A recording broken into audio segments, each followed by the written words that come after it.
Hello and welcome to the Robbies Podcast, your destination for in-depth discussion and analysis of the Premier League and the Champions League. I'm Robbie Mustoe, he's Robbie Earl, and here are the topics from week 33 of the Premier League. Manchester City go back to the top of the table and Erling Haaland ties a record for Premier League goals in a season.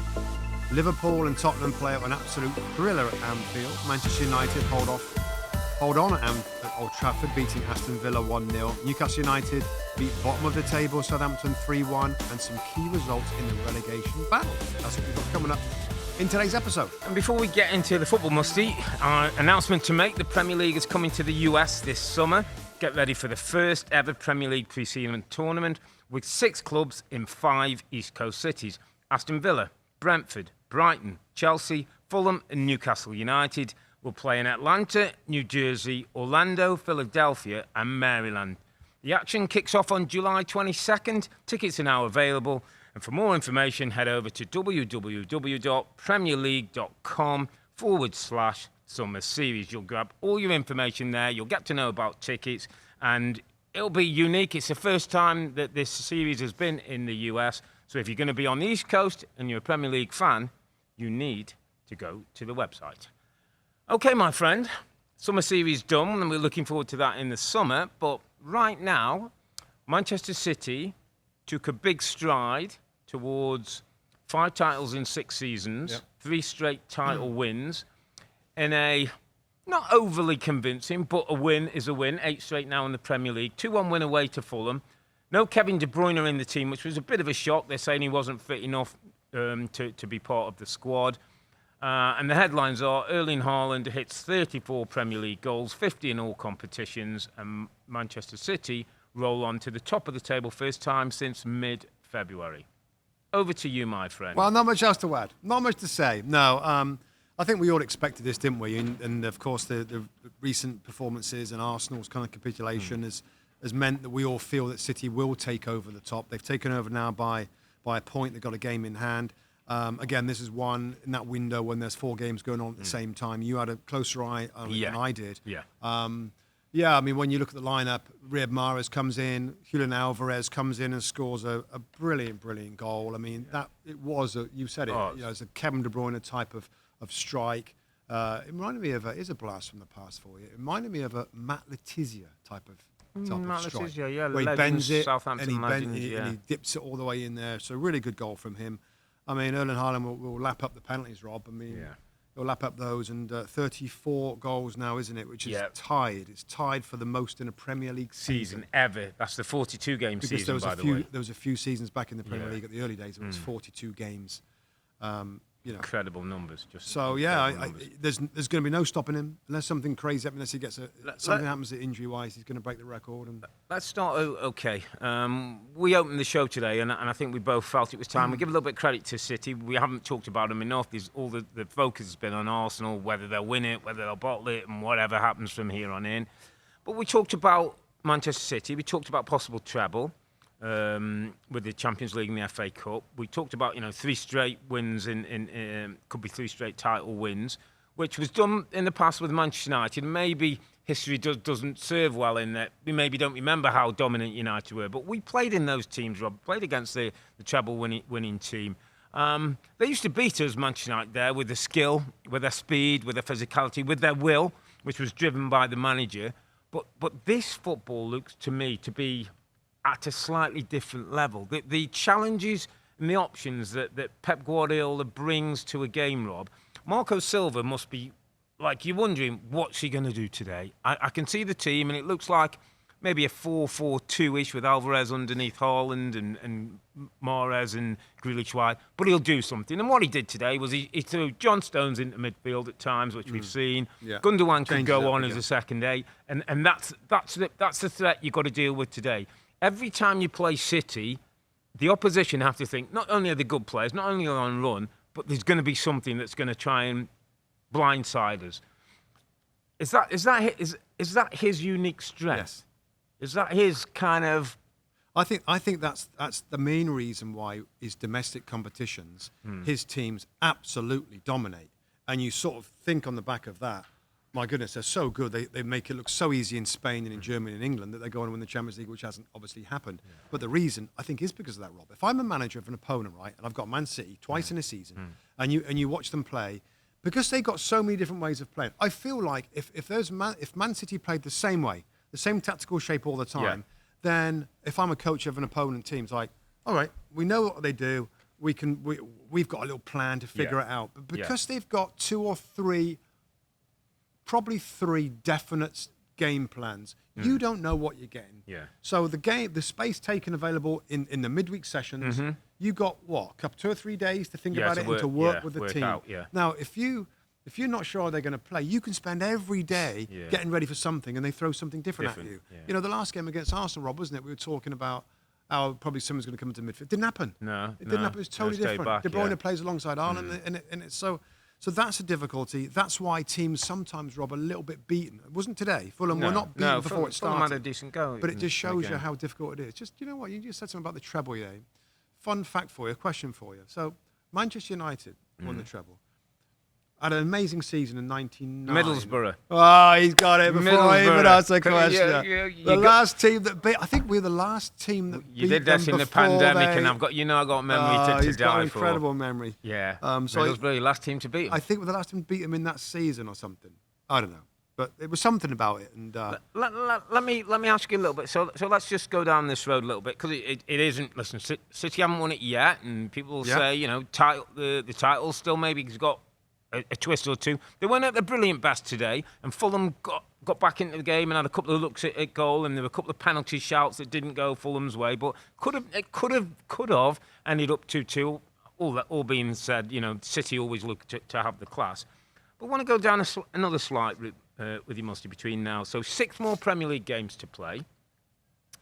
3 possibly in the Champions League if they go through, beat Real Madrid in the semi-final. So 2 semi-finals and a final, and 1 FA Cup.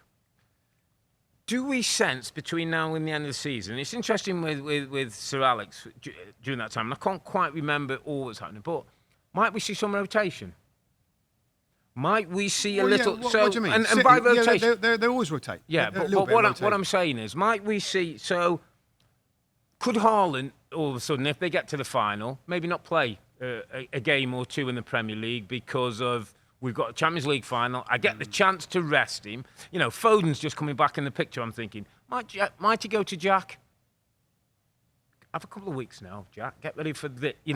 Might we just see a little bit? I'm asking the question only that there's quality to face quality. It's not like I'm bringing in inferior. I'm bringing in quality players, quality operators. Yeah. Does it give me the opportunity to take a little rest and breather, or is it like let's keep it on, let's keep this thing going? Well, from what we know now, we know a fair bit about Pep Guardiola and his teams and stuff. For what I feel I know about it, I feel like Pep goes on the training ground and he assesses his team and his group right there. For the next game, say it's in 2 days' time, I think he's looking at them and players that might look a little tired. Kevin De Bruyne obviously wasn't ready for this game. Yeah. No, I don't think there's any big injury. But Pep looks at his team every single day on the training ground and sees who's up for it. I think Jack Grealish is that bubbly personality that's young, he's very, very fit, he's durable. And Pep's like, he looks great, he's always going to play. So I don't think, and I think they've always done that. There's been a little bit of rotation. Erling Haaland's got a little bit sore. We'll make a couple of changes there. So I think he'll continue exactly the same way. So if Erling Haaland, I just don't think you see it, Rob. There's been other times where do you know what I mean? Like, there's been League Cup games like, well, why didn't you rest De Bruyne or Haaland? I think he looks at them train. If they look in good fettle, they look fit and healthy, I think he just plays them. It's a good point, because it actually takes me back to the game against Arsenal. I think it was about a week before the game, and somebody said to him, who's in better shape? You were playing every 3 or 4 days, or Arsenal are playing now week to week. And he said, I'd rather have the match rhythm. I'd rather my team be on a run and keep playing, and we keep our stands and we keep going. Because they don't need to train. They don't need to train there'll be a little training, won't They're so grooved in all their different 2 or 3 different systems. They don't need to. Yeah. Well, I would say, Rob, and I'll throw a question at you before we move on from it. I still think City are not going to win every Premier League game. Yeah, there's a game missing. There is a game. I mean, they weren't brilliant again, and I stress the point. We watched the game, Rob, and we were like, Fulham can nick it. They can nick a point. That's 2 points dropped. Yeah. Now, it wasn't an Arsenal weekend. You were looking at Brentford and Brighton, aren't you? Possibly. There's 2 away games at the end. The last 2 games of the season. They've already lost against Brentford once this season. Yeah. I just feel like I'm as much. I'm as much unexpectant of Arsenal because I think City will drop points. I just don't know whether Arsenal they'll win out in the league out. from here. They've got some tough games with Newcastle next, haven't they? I think so. Yeah, I mean, they keep getting it done, but I do think there's a little, not a wobble, but I think there's a poor result. Yeah, maybe poor result, poor half a game, and it might could give cost Arsenal you. a little sniff. I just don't think they're going to be there to take advantage. No, but as ever, the opportunity was there. City take it, they win 2-1, no De Bruyne, but Haaland gets his 34th Premier League goal. City move to the top of the table, and we'll see if they can now stay there through till May the 28th. Let's move it on, my friend, to one of the games of the weekend, you'd have to say. 7-goal thriller at Anfield. Liverpool come flying out the traps 3-0 up. Spurs get a goal just before half-time, 3-1. Ryan Mason, whatever he says, it works. He sends his team out 2 minutes before Liverpool are out. Get out there and get it sorted. They do. They have a go. Eventually, they get to 3-3 with Richarlison. And then a minute later, Diogo Jota comes up. Dagger in the heart. Pulled hamstring for the manager, 3 points for Liverpool. That might be my favourite piece this weekend is Jurgen Klopp. I think he sprinted over to the fourth official, wasn't he? I don't think he did it then. I think he sprinted over. He turned and he ran away and slowed down a little bit, and that's when he went down and grabbed his Got to hamstring. do your stratgies. Got to do your strategy, Jurgen. Amazing. Let's talk about this game because there's quite a lot to talk about in this, isn't there? There's a lot to talk about. And of Where are course, we going to start? Liverpool. Well, I know exactly where I want to start. Go on then. I want to start. I got nudged on it on social media. We'll check our social media. I'll check it at the end of the day or sometimes.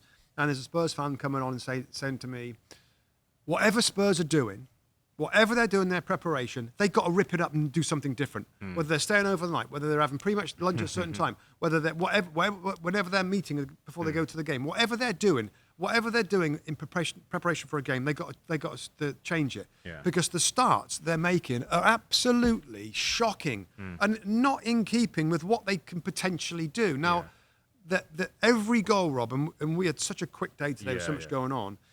Every goal that Spurs conceded was a pretty basic error. Let's go backwards.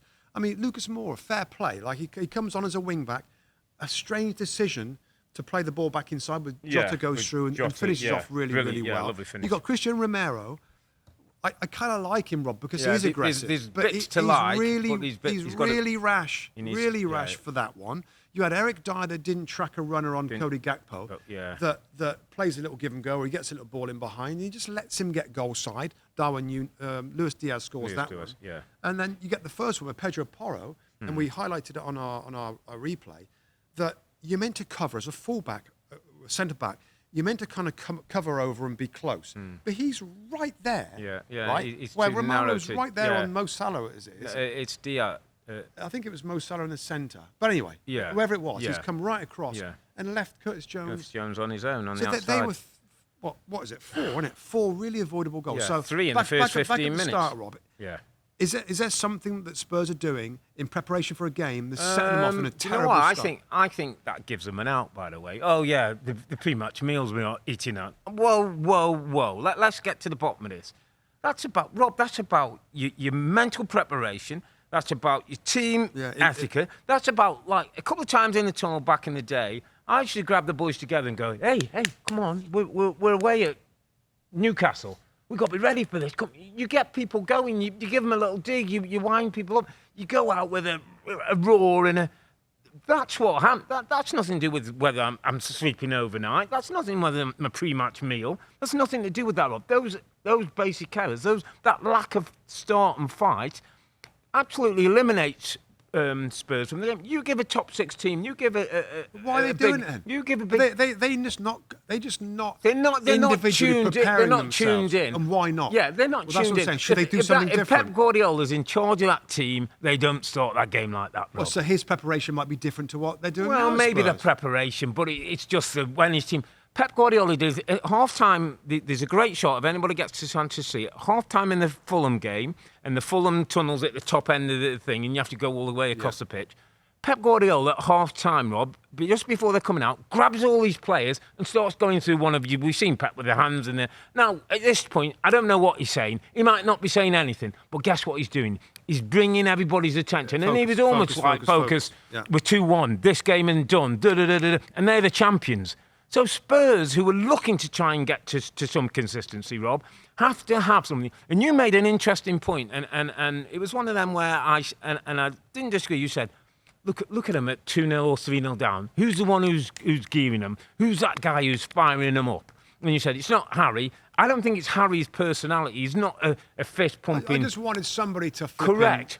It's probably going to be Højbjerg I look at as possibly. Yeah. Maybe Romero could be because he's that personality. But what we're saying is, there isn't one of them either. And I'm not saying you have to be a Roy Keane so much experience.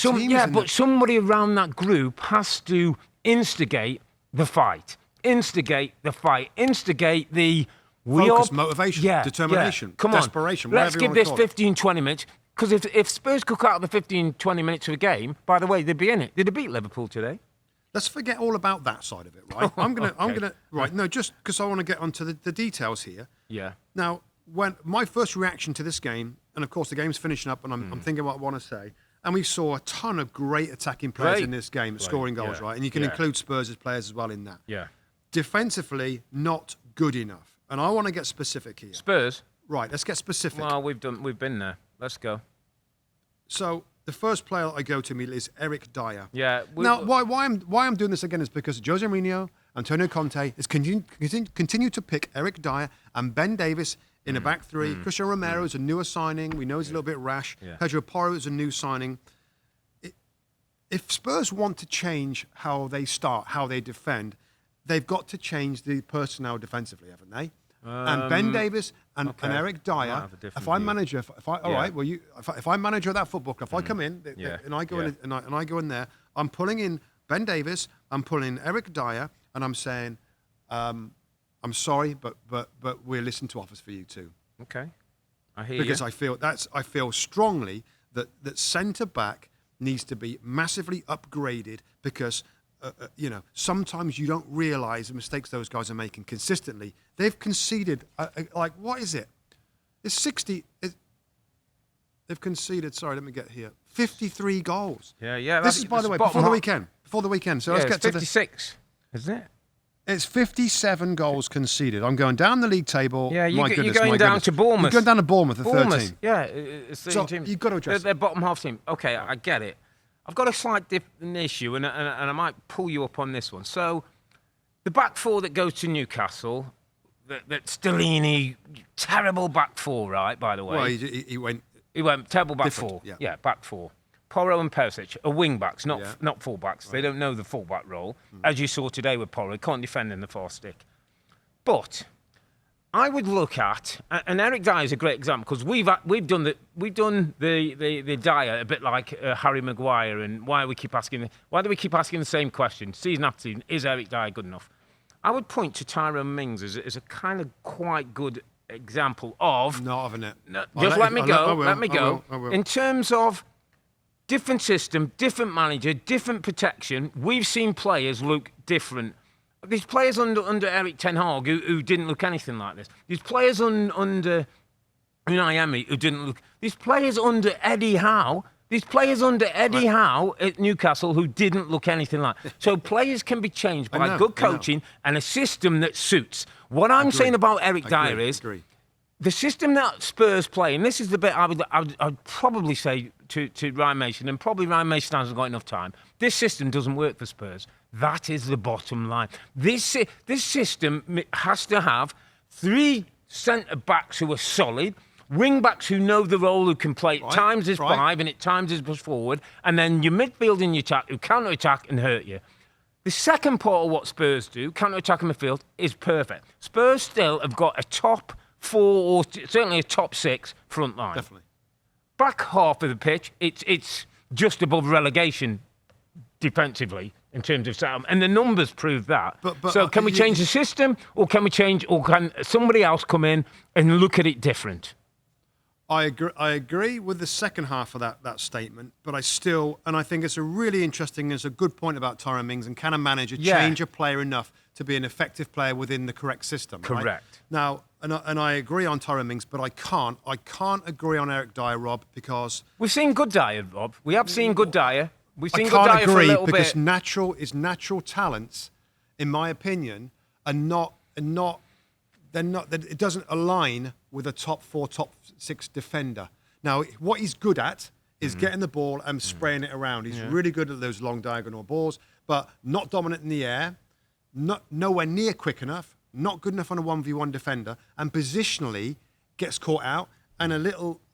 Today, not a little lazy tracking, I know tracking. what you mean. His instincts aren't good, are they? What I'm trying to say, I'll summarise it. Even with a different manager that does things very differently. With a better partner? Whatever, however you want to dress it up. I still don't think he's naturally got enough gifts. Listen, I'm not as a defending player. I don't disagree. I'm trying to make an argument for because players do change. People can change into different systems and different managers. How many has he had? Yeah. How many managers has he had? Yeah, he's had good defensive managers. Yeah, it's a good point from the defensive point of view. So, let's switch to Liverpool. Let's switch to them and pros and cons and goods and bads. I mean, the 20 minutes. You start off. No, you start because you did a nice piece on the change of system that includes Trent. Yeah. And we saw it play out for 20 minutes in the game, mate. He totally ran the game. Yeah. Kevin De Bruyne like. Yeah. Well, that's obviously something different, and that's something that Liverpool are working on. Yeah. This is something they're definitely thinking about continuing for next season. Yeah. It's a copy of Man City and how they do things, and by the way, other teams are doing the same thing. Yeah. It definitely takes advantage of Trent's world-class passing. It puts more responsibility on Ibrahima Konate to get across there. Right side, so in the right environment, when Liverpool are on it and they're trying to play, they have an extra man in midfield, and that worked out tremendously well for them. His passing, his assist, his crosses for the first goal. But to be fair, Rob, that's why this isn't a slam dunk. No, this isn't going to solve all their problems because there are downsides to it. And when you start giving the ball away and there's transitions, then Trent is in an awkward position to get back and help. Yeah. And there was one play where Konate gets drawn in, so that's Trent out of it. Yeah. He gets drawn in, and the ball goes in behind him as a wing-back Perisic that goes through for the goal. It was a goal. It was Harry Kane's goal, There's an element still got to of work risk that and out, reward with it. Yeah.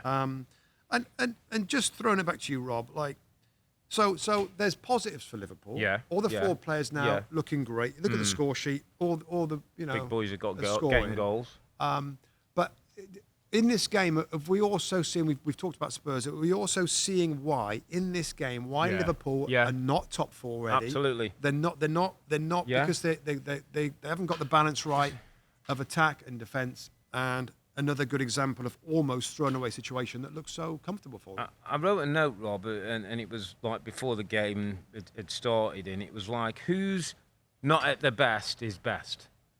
And it's like two teams who are not at the best. But the best of Spurs and the best of Liverpool are better. But if Liverpool, and I say Liverpool are a little closer to their best than Tottenham. Yeah, they are. But it was, and that's what played out today in the end. But Liverpool can be so much better, and will have to be so much better if they're going to think about going back to title to challenge the Man Cities of the world. And Spurs, if they want top 4, if they want Champions League football, if they want to start closing the gap, have to address their issues. And it's funny, Rob, because Trent Alexander is a great example of what I think Jurgen Klopp's doing with Trent. And he's talked about, I think it's 5 assists in his last 5 Premier League games now. And 5 and 6. What he's doing is he's saying to Trent, stop worrying about the things you don't do well. Show me, do the things you do well, and I'll make up for that. Right. I'll put in Robinson's got to be. I'll twitch the team to get all the good bits of you, and I kind of feel that's a team thing for both these teams. Like the good bits of Liverpool and the good bits of Spurs are obvious with their attacking, with their threats, but they've got to address the things that they're not good at, Rob, and that's for Liverpool defensively, and then about their press, and you talked about the Gagman press that Klopp wants back, and that's a big thing for next season. Yeah. From Spurs' point of view, I think Spurs have to review, with this group and profile of players, am I getting the best out of? Because I don't think the 3 at the back system with the wing backs, the way they play it, not having the ball. I wrote another note with Spurs. They're the only Big 6 team in the league who prefer the opposition to have the ball, who don't particularly want the ball. So it makes it even harder for them to win games, Rob, because if the opposition are really good, they're not going to make the mistakes. You're not going to get the turnovers. Can I end this with one name? Go on. Can I end this with one name? Oh no. Yeah. Roberto De Zerbi. Yeah. That's 3 names, but go on. I mean, he won't get the job. Ball? He won't get the job because, and I get it. So maybe it's a little early. But you talk about a team that wants to have the ball, and you talk about a team that takes advantage of his attacking players. Brighton haven't got star players. Danny Welbeck scored got 6 this weekend. Yeah. I would love to see him take over there. Talk about a change of flipping shift in paradigm, everything. Listen, we're going off thing, man. And it's a nice place, but why doesn't Daniel Levy do it then? What stops Daniel Levy? And why aren't the people around Daniel Levy going, all right, Nangelsmann, and all right, yes, Enrique. We've seen a guy come in our league who's Pep's talked about him being one of the best at what he does. You know, he's Poch-like and it's a project. We've seen him take Potter's role on and make it and take it better. Why isn't Daniel Levy? Why wouldn't that happen? Well, I feel like he continues to think that a big name guy is going to take him over that extra Spurs line. problem. Big name, winner. Exactly. When's the last hire that Daniel made? Pochettino and there's your success. There you go. And they ain't getting an up-and-coming hungry guy that's come from a smaller club. Yeah, with a project. I would love to see it. But good chat, my friend. Good chat. Yeah. Let's go to Manchester United. You were watching this one closely. Manchester United won, Aston Villa 0. Bruno, you got to love him, man. Eric Ten Hag loves him. Surgical boot 1 minute, football boots the other, gets a goal, gets the win. Tight game. I think Villa were coming back into things. United didn't have the control, Rob. I think it's something that we've talked about and something that Ten Hag's just going to have to work on. Yeah, you know what? It's almost like every game we get to, and you're like, oh, this is kind of similar again. United, I'm really enjoying Eric Ten Hag's kind of project here. Yeah, if we can say project. I think going forward, again, looking at the last game, like really good going forward, but defensively, you know, that whole balance is a little bit off. Bruno Fernandes, for me, I get frustrated like everybody else when he goes on his rants. He throws his arms up in the air and he gets in the face of officials, and he's not a brilliant leader, captain type. But in terms of his ability, stunning ability. Plays a little bit different role today, a little bit further to the right-hand side. So Sabitzer is playing in the number 10. And Manchester United play some really good football going forward. But again, they ended up kind of hanging on a little bit. That's a tough game. Villa. Again, this is in that window, stuff going on. But I did look at this mostly. And I just impressed with Manchester United, particularly in the start. The way they start the game, the fluidity, the expansive nature of their football, getting in behind. I thought a lot of players made forward runs. And something for the X's and O's and the tactical geeks out there. We know that we've seen before, Rob, the fullback tuck it into midfield. Goes left side. He does it more with his left side. He does it more with his left-sided player. But also, what we've seen in the Premier League is Stones coming into midfield. Trent as pen as a 6. So there's a holding midfield player alongside the next one. Manchester United do it a little differently. Dalot holds a little bit, and Malacia from left back, they kind of go really forward on it, like inside left forward, like they go a long way in there, which is a little bit different. Higher up the pitch. Yeah, and Eriksen, who's a holding player, holds and allows him. It's just something for the geeks out there to take a look at how they do it, because it's a little bit different. And I'm going to give a little shout out to somebody, Rob, who did a brilliant bit of defending today. Victor Lindelof. Victor Lindelof. Oh, this header that he makes it. But that's a stunning bit of defending. But again, a player that's had a lot of stick at Manchester United, played alongside Harry Maguire for a long period of time, and got, you know, I think we see now that Luke Shaw is preferred. Luke Shaw is preferred to Maguire. It's a bit of a worry. And the two of them, I think, do a really good job. And I don't know whether I ever see Lisandro Martinez playing alongside Luke Shaw, but, you know, height for a centre-back, I don't know whether it's a little less important nowadays. I was just going to say the game's not quite the same. We're not banging big balls in the box and you've got to win. The goalkeeper's not kicking the ball long. I mean, it's just a thought. I just wanted to give a little shout out to Luke Shaw and Victor Lindelof, particularly Lindelof, the way that they're playing. And it's a good victory against the side that I really like as well. They had a go, didn't they, second half? They had a go. They're good. They're good. And the first half, Manchester United were dominant, and to be dominant against Villa, with the way that they outnumber in midfield a little bit, is good. So for sure. Another, you know, and they happen to be good. I mean, we didn't really the top 4, the last game, Liverpool, Spurs, they're getting kept out of it by Manchester United. They want to get in there. Man United are going to have a little bit of a Liverpool are going to have to almost win out, and and Man United are going to have a bit of a thing. But I tell you, they can get better. Here's one thing for Man United and Ten Hag. It's the first game since Unai Emery's taken over that Villa haven't scored in. So clean sheet against a Villa team that are making chances and scoring goals is a little feather in the cap. So, good work. Good win for United. Important win.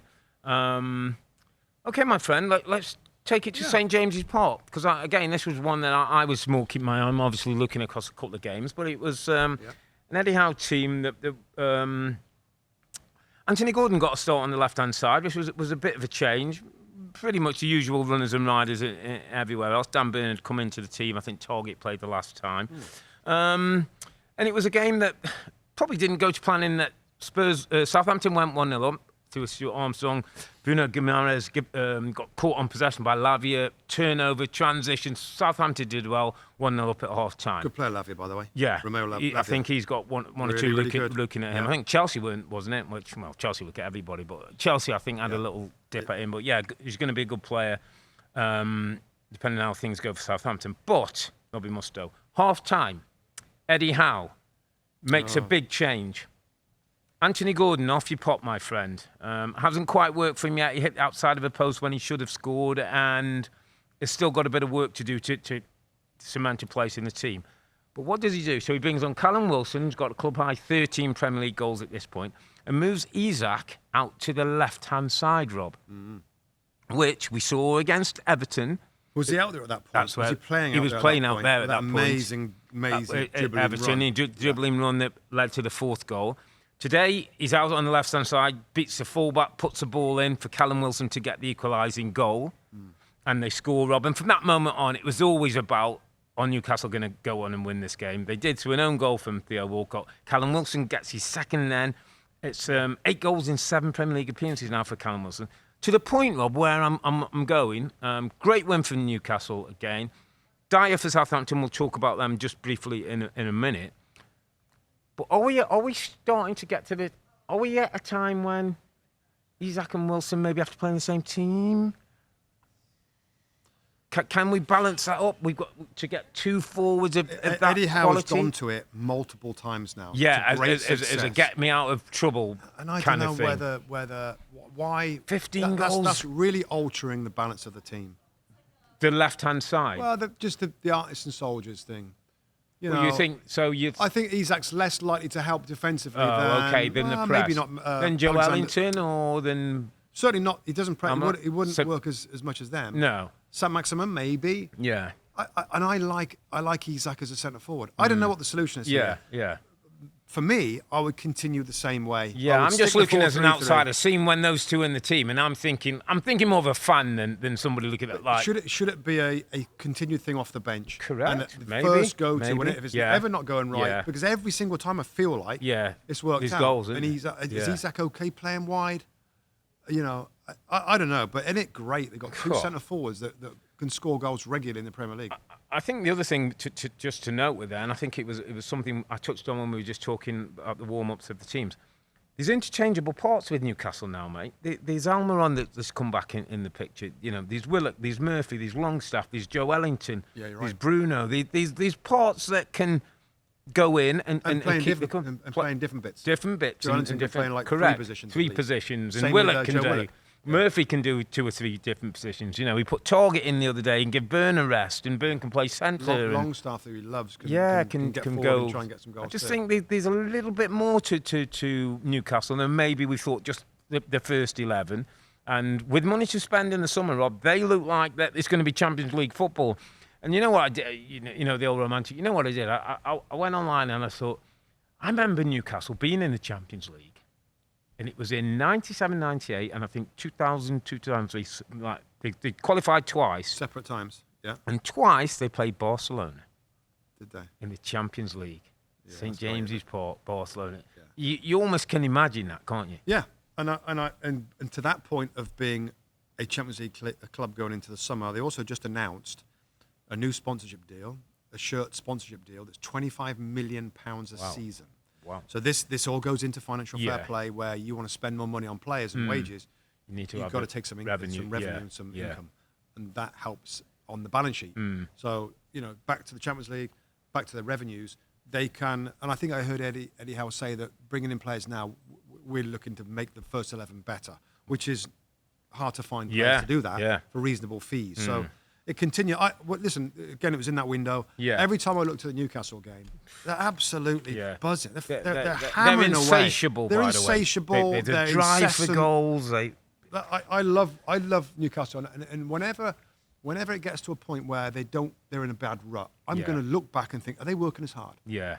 Are they front foot enough? Are they attacking as much as they got everybody? I mean, there's so much energy for Newcastle United right now. I guess the fans obviously are driving them forward, but Yeah, it's a great watch. Yeah. But just a quick word on Southampton, mate, because I think before the game, Anna asked us about it, and I sort of said, and I'm not always a lover of the thing, but it's becoming must-win for Southampton. Go up to Newcastle and get something. They go 1-0 up, never really in control setting off. In the moment that Wilson scores, they're up against it. 24 points now, mate. 20th in the table. They've played 34 games. It means they've got four games left, which is a maximum 12 points. 12 points to 36. Takes them for any 36 chance, they've got to win all of them. Any chance. They've got to win all of them. It feels done to me, mate. Done. It feels like one's gone.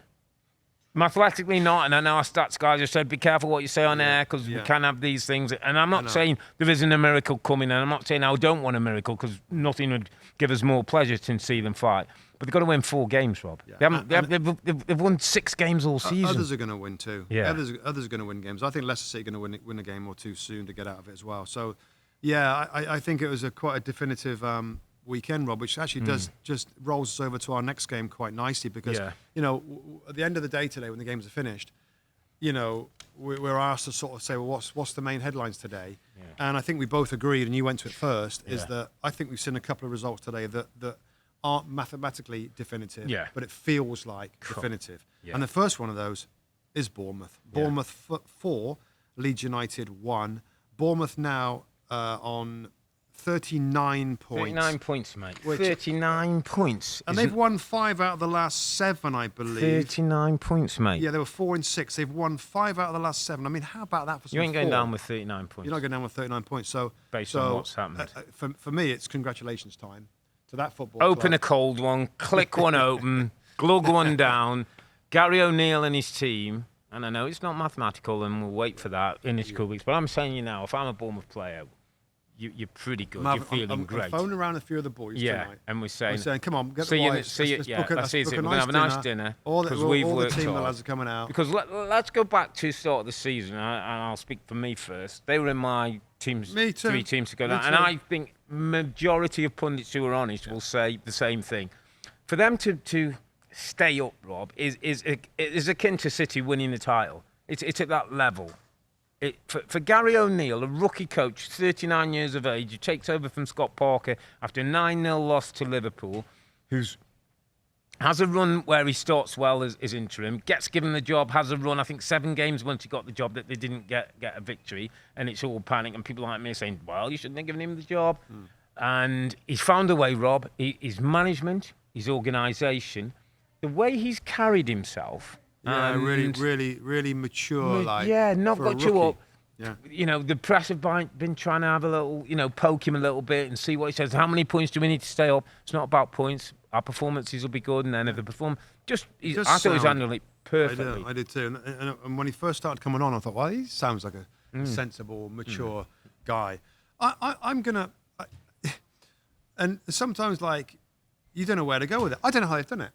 I don't know where the players. And this goes I think back the to Gary January window was important. Yeah, Awatra came off. Yeah, he started today. Yeah, I think they did make some good signings. Yeah. Marcus Senesi is a defender that they brought into the football club. Yeah. Tavernier from my old club, Correct. Middlesbrough's done a really good job, scored some goals. Dominic Solanke doesn't get much credit, I think, because his numbers aren't amazing.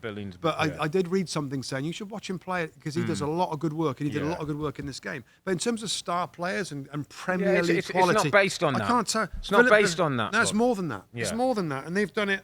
So it just shows you whatever scenario you think, and if we say things like they ain't got enough Premier League players, there's a way. Wrong. Yeah, that's not right. There's a way. And I'm going to go right there, mate, and go to my underappreciated performer of the week. Now, I'm not sure.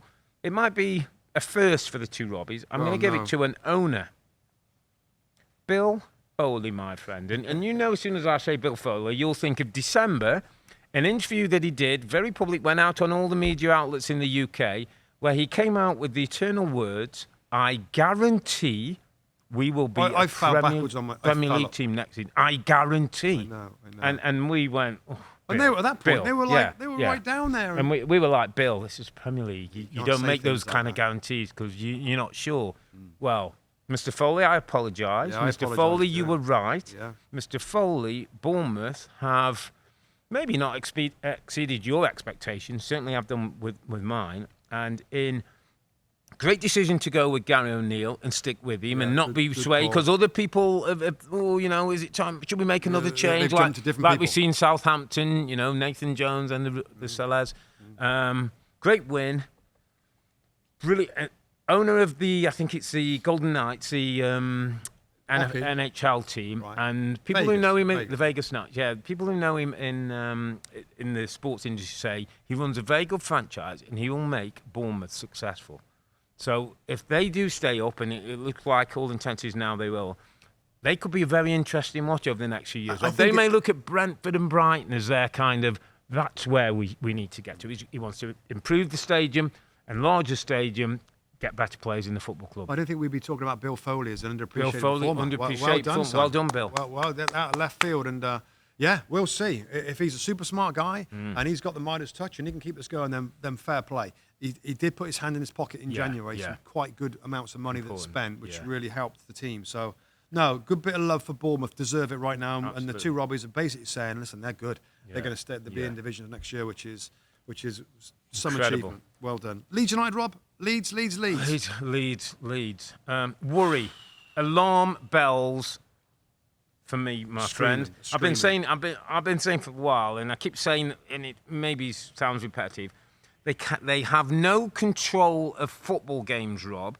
The will of the opposition, and if the opposition are good enough, as Bournemouth were today, they lose matches.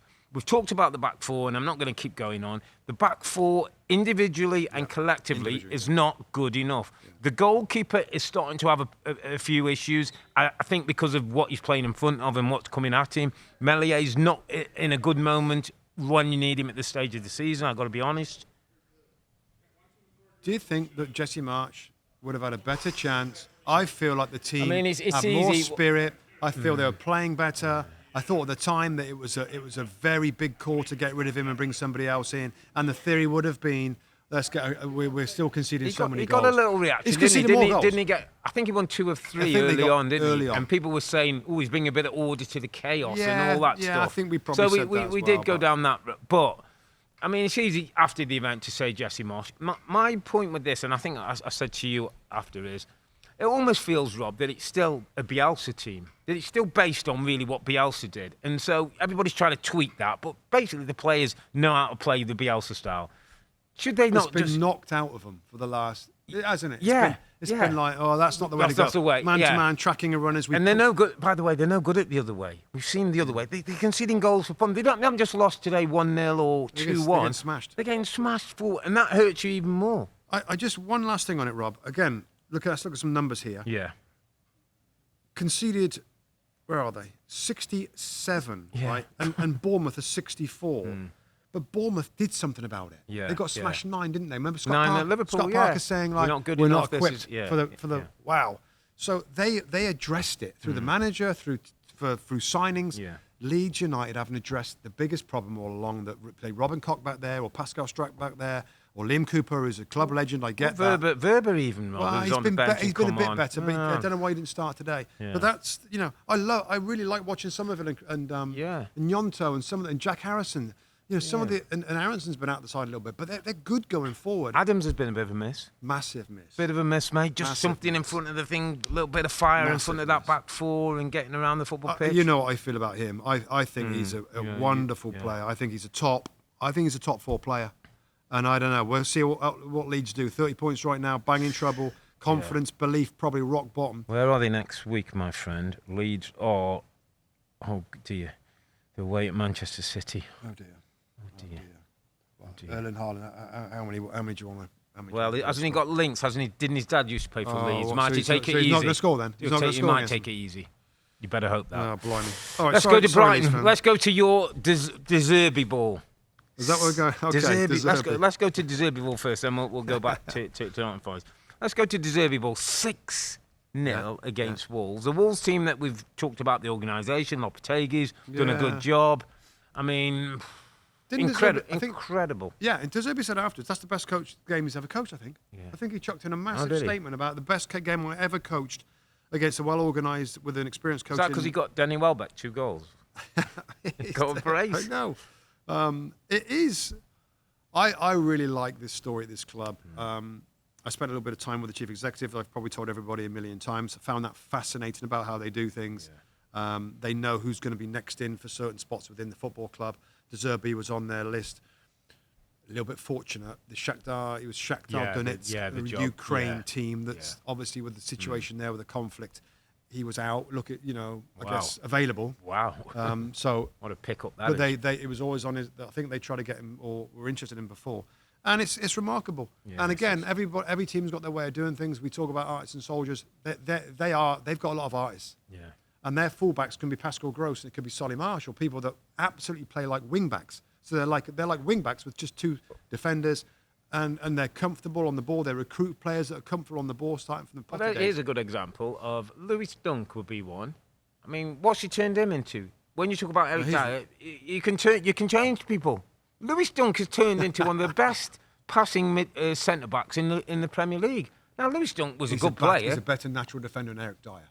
Yeah, his instincts are better. Defender. Yeah, and he's a better passer than Eric Dyer. His numbers are incredible. Yeah, if you can do that, if you can tune out the ones that are already there. But obviously, the star of this football club is Tony Bloom and their supercomputer of recruitment and data and all that kind of stuff. And it throws up my underappreciated. Now, as you know, sometimes on our underappreciated, I think I've given quite a few, but I like to give a one to watch. Yeah, I think we had a tweet one day saying, give us a young emerging talent. I'm going to give you one right now. Where is he? His name is Julio Enciso, Paraguayan, 19 years of age. I think he got 2 assists today. 2 assists at the weekend. Watch him play. Silky, confident on the ball, can play as a number 10. He's an attacking midfield player. So typical of the sort of players that Brighton go for with their recruitment. Paraguay, Ecuador. They got good. They go to different Chile, different countries where the big boys don't recruit. Paul Barber told me himself, we can't compete with that. So we'll go to different areas. And I mean, underappreciated. Probably a little bit early for that, but certainly one to watch. Yeah. And whenever you see Brighton play, and Bonanotte, there's another kid called Bonanotte, is another one that Argentinian they think is really special as well. But Julio Enciso, I've just watched him the last couple of games. I saw him a little bit today as well. Like a proper player, doesn't he? He can really play silky, final ball in. He got that creative pass in him as well. So I just wanted to give Enciso a shout for people just to keep an eye on. Yeah, good shout. Great day for Brighton, not for Wolves. Let's go back one, because I know this one was a game. Brentford 2, Nottingham Forest 1. We both watched this game, Rob. We were watching it at the same time. We were both impressed with Nottingham Forest setup, what Steve Cooper had done to his team, and how they made it difficult for Brentford to attack. Through the centre, Really strong through the central areas, allowing them a little bit of space in wide.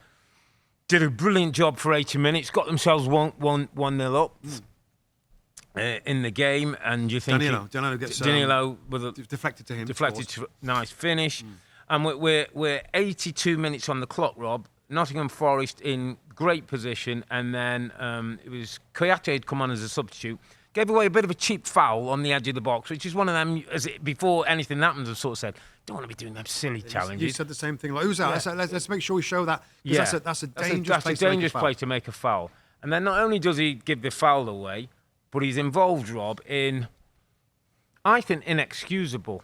I did too. Actions that he does. He's the last man in the wall, for our viewers who haven't, maybe you've seen it. He's the last man in the wall. When you put your wall up, it's the side of the goal that the goalkeeper's saying, okay, I'm going to stand at the opposite side. The wall is going to defend one side of the goal. Yeah. Now, to beat you've got to go around the wall or over the wall to score. Which we see. It's hard to do. Yeah, and that's where the goalkeeper thinks, well, if they're going to come over and I'll get across, and I've got time to get across. The one cardinal sin for a wall is what we call for a wall to break, for there be gaps in the wall. Yeah. Everybody else stood together. Kouyate somehow jumps up, turns his back, jumps away from his teammate. Ivan Toney doesn't hit the ball that well, hits it through the wall. Navas can't get back. Forest lose the lead.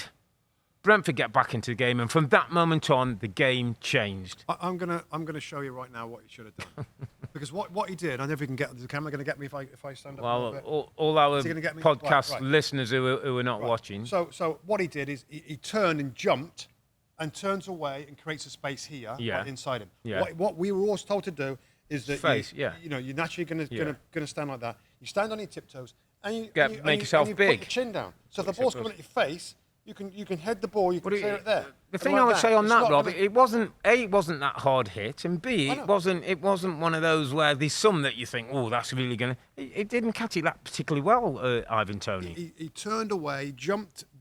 Well, he didn't do his job as a professional. He didn't do his job. Yeah, and then from there on, the moment went away. Brentford, who hadn't particularly played that well, had thrown lots of forwards on. I think he had about 6 or 7 of his forward players on the pitch at that time. Fairness to Thomas Frank, he had a go. And Roy, they end up getting the second goal. There was something interesting in the substitutes, Rob, wasn't there? That also hindered Nottingham Forest. Remember they made the substitutes in the 3 windows in the second half. He made 3 substitutes in the 3 windows. When Danilo got an injury, hamstring injury. You can't make a sub because you've stopped the game 3 times to make substitutions. So again, that went against. That's just bad luck. You can't say, we could plan that. Yeah. With a few minutes on the clock, that's just bad luck again. One last thing, Rob, that I did hear on UK radio reacting to this game that I kind of disagreed with. I wanted to ask you about it. Our main takeaway was Kouyaté, who's been a really good pro, by the way, for a long period of time. Was really good at Crystal Palace, wasn't it? And we directed our frustration at him. Yeah. But a lot of people are calling out the goalkeeper, Keylor Navas. Thought he should have done better. It goes through the wall. Yeah, there's an element of surprise that catches Navas because he doesn't know where it's coming. Then he sees it through the wall. I think because he got there and then it kind of hit the post and almost went back off him. I heard that. But I personally, you know what? If Kouyaté does his job, Navas doesn't even have to make the save. And then the winning goal.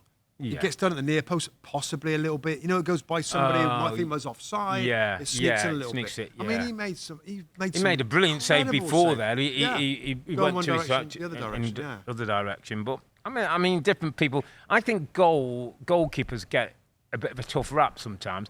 When it goes in, he's been his near post. He's this. I mean, at the end of the day, goalkeepers, they can't get to everything, and it'd be good to get Tim's view on the Navas situation. But I just thought.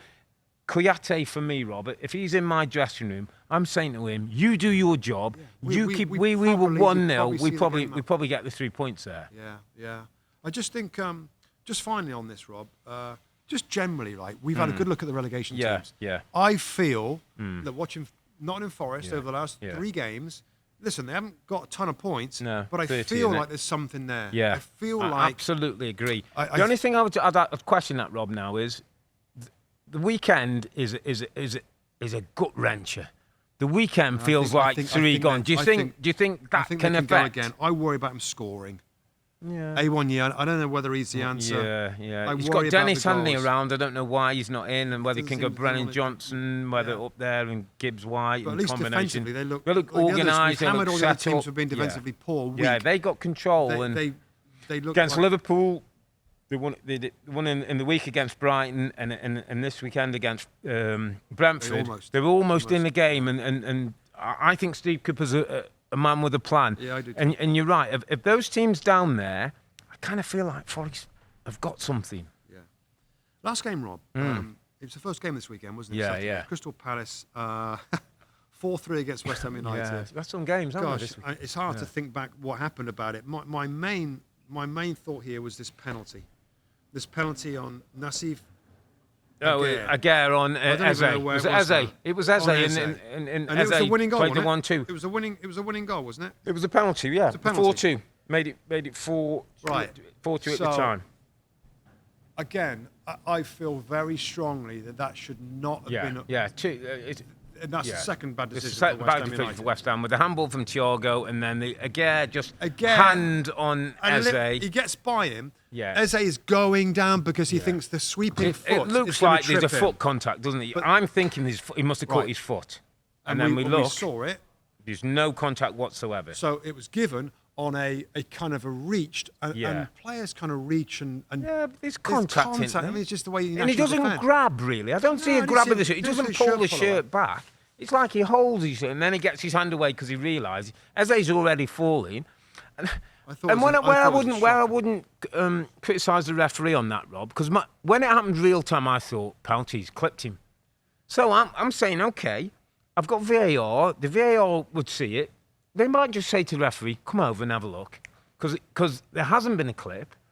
It's this arm contact. Now we can decide, and if he decides it's a penalty or not, at least he sees it, makes a decision. But the VAR's got to say, I think you've made a clear and obvious error. And I think that for me, that was like... That was a clear and obvious error. That's a communication. Who is it? I've got it here. Craig Pawson, and it was Jared Gillett in the VAR. I thought it was video assistant referee. I thought it was a poor decision. I did, and so Craig Pawson, go and have a look at that because. So what we did, and we sometimes have the ability to do this, we can contact the PGMOL, the head of referees in the UK, and we just asked a question like, was that given for, and we got a response back saying it was a shirt pull. And that's why it was given. Yeah, it wasn't a clear and obvious error. It wasn't a clear and obvious. I think that's such a harsh penalty in terms of a shirt. I mean, that's a bit of an out for PGMOL because they can wrap it up and that, listen, the arm did go across and went across. It's not a clear and obvious area. But it doesn't take away from two things for me, Rob. A Crystal Palace team that are flowing. Different, Eze. Yeah. Elise, Zaha back in the team, 4 games out with groin, gets a goal. Scores, Threats going forward, Rob. More penetrative passing and running, and goals. To the point where the question's been asked, and I think we sort of had a little debate. Should Roy just hang in there, grab another year and move this thing on and give Palace time not to rush to make a decision? If the right man isn't ready, if the right guy, if their target isn't there... Might I just say to Roy, give us 12 months, Roy. Give us a bit of time to... Because there are going to be some Brendan Rodgers, Graham Potter. There's going to be a few around. Jump might be some, but you're absolutely right, and I can't believe I'm saying it. I can't believe that I think that's a good idea. 76-year-old. Yeah, but I am going to say it because, and I'll tell you for why. When we saw Roy Hodgson before at Crystal Palace, that squad was ageing. It was always going to get turned over, and the football wasn't progressive, was it? But because of you could argue the players, he had one star player in Wilf Zaha. He had Milivojevic, didn't he? He had Benteke, he had, he had McCarthy in midfield or whatever. And since, of course, they changed the manager, and they changed the team. Yeah, it's been some decent recruitment. What I would say is now, Roy Hodgson's coaching a club and a team that's very different. Yeah. And the squad's very different. Elise, Eze. Yeah, maybe. He can do better things with a better squad. And I wouldn't mind seeing it. I wouldn't mind seeing it. I remember seeing Roy with that Fulham team taking them to, was it Europa Cup? You know what I mean? It was a decent team. He had a good team. Yeah. Had a good team. Danny Murphy and all those players. Given this squad, and like you said there, when you think of we often think of 4-2-3-1, and it kind of is. Eze, Elise, and Zaha in behind the striker. Love to see him. I mean, Andre Ayew. Yeah, Jordan Ayew. He did score in this game. Yeah, he did score a really good goal, actually. But I would love to see... Get a striker. Find somebody. Go and find somebody. Striker, that's what I'm saying. A striker could make all the difference to that team. Good centre-back. The new centre-backs there, Gay and Joachim Anderson. Quickly on West Ham, Rob, because the penalty I thought overshadowed a little bit. I thought it was a poor West Ham performance. I thought they did well against Liverpool midweek and a little unlucky maybe to lose. 3 of the goals came from set pieces, which I'm taking nothing away. You have to work at, and they got the goals. Soucek and Antonio, and then Aguirre gets one later on. I thought this was a day for the West Ham fans who sort of say with David Moyes, it's good, but it is. Look what it is. The football's not great. Even when we win, Rob, even when you win sometimes, it's not fulfilling wins. It was a day for those who've got criticisms, I think, to come to the fore. And we've disagreed a little bit. I'm like, you know what? If he wins the European competition League and he pulls out of it, you kind of grant him a disappointing season. But you're absolutely right. It wasn't very good. I wonder if the team think that they're okay now. Because they've got 34 points. Was a little gap, 4-point gap there. Yeah. They're in the semi-final of the European competition. It wasn't a fired-up West Ham performance at all. Palace looked a lot better than West Ham. They did look a lot better. Didn't they? Yeah. The football looked a lot better. Yeah. More skillful, more entertaining. Paquetá's talent, isn't he? But you made a really good point, and I hope you don't mind me saying it on air, that Paquetá's the sort of player who would probably enjoy working with a different coach than David Moyes, a coach that wants the ball, that can get him on and play. He's a proper footballer, isn't he? He can make things happen, and he's not being utilised. You're not getting all the strengths out of him. Wait, there's Ben Rama, there's Fornals, there's Manuel Lanzini that hasn't played much. There's some talent in there. But listen, we've been here before. He does his job. And Pellegrini came in. I just think it's an interesting debate, and I think it's an interesting time for West Ham in the summer to take stock and decide what's next for us. Is it survival again? Is it like if we have to dig it out with Moyes? To try and progress the style? Are we thinking about progressing the football club in the style? Listen, mate, what a weekend. It was. I'm calling it a top weekend because it's a day where Manchester City moved back top of the table. Yeah. Liverpool came out on top of a 7-game thriller. Bournemouth topped up. They look like they're staying up, even though our stats guys say don't say that yet. I'm afraid for Southampton, they look almost down, my friend. We'll be back on Thursday, that's May the 4th. We'll review the midweek matches. Looking forward to Man City against West Ham, Liverpool hosting Fulham, and then Brighton have Manchester United at the Amex on Thursday. It looks a really good game. But for now, I'm Earl, he's Musty, together with the two Robbies. Thanks for watching and listening. Be safe, stay healthy. It's a good night from me. And it's a good night from him. Good night.